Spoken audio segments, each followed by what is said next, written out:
Сәлеметсіңдер ме, оқушылар? Бүгінгі сабақтың тақырыбы қазақ тілі мен әдебиеті кабинеті 2-ші қабатта. Жаңа сөздер: белгілі, известный, ақын, поэт, жазушы, писатель, перде, шторы, көрме, выставка, кемеңгер, мудрец, гений. Жаңа сөздерді сөздікке жазып алыңдар. Тілдік бағдар 30-шы бет. Сын есімнің мағыналық түрлері. Заттың сыңның, түр-түсін тікелей анықтайтын негізгі түбірден болған сын есімдерді сапалық сын есім дейміз. Сапалық сын есім ол белгілі бір заттың тікелей түр-түсін анықтайды.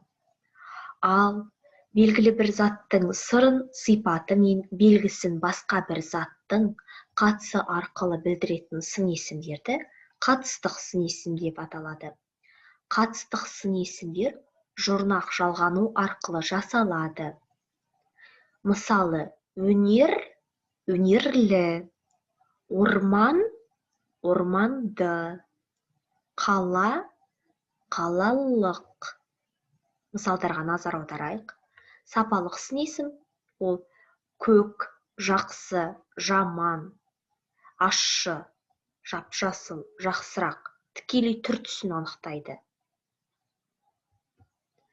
Тыңдалым оқылым тапсырмасы 3-ші тапсырма, 31-ші бет. Мәтінді тыңда, оқы.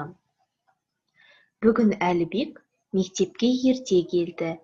Ол 2-ші қабаттағы қазақ тілі мен әдебиеті кабинетіне барды. Кабинет үлкен, әрі жарық. Терезеге әдемі перде ілінген. Терезеден орталық көше көрініп тұрады. Кабинетте интерактивті тақта, компьютер, шкаф бар. Сөрелерде әдеби кітаптар, сөздіктер, үлгілі дәптерлер, грамматикалық кестелер жатыр. Бұрышта қазақ халқының салт дәстүріне байланысты көрме жасалған. Көрмеде киіз үйдің макеті, ыдыс-аяқ, сандықша бар. Олар өте әдемі. Қабырғада белгілі ақын жазушылардың суреттері мен тіл әдебиеті туралы айтқан сөздері ілінген.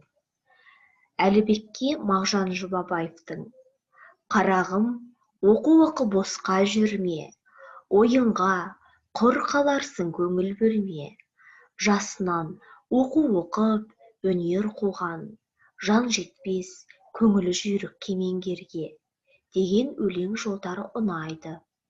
Ол қабырғада ілулі тұрған нақыл сөздердің барлығын жаттап алды. Оқылым тапсырмасына байланысты дескриптор кестесі. Сапалық және қатыстық сын есімдерді оқиды, 2 балл. Мәтінді оқиды, 1 балл. Мәтінді оқу барысында орфоэпиялық нормаларды сақтайды, 2 балл. Жазылым тапсырмасы 2-ші тапсырма.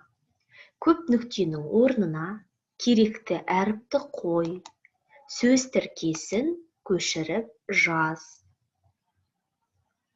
Көп нүктенің кабинет, қандай кабинет? Көп нүктенің орнына керекті әріпті қоямыз. Жазылым тапсырмасына байланысты дескриптор кестесі. Көп нүктенің орнына керекті әріпті қояды, 1 балл. Сөз тіркесін көшіріп жазады, 2 балл. Жазылым барысында орфографиялық нормаларды сақтайды, 2 балл. Осымен сабақ аяқталды. Сау болыңдар, оқушылар.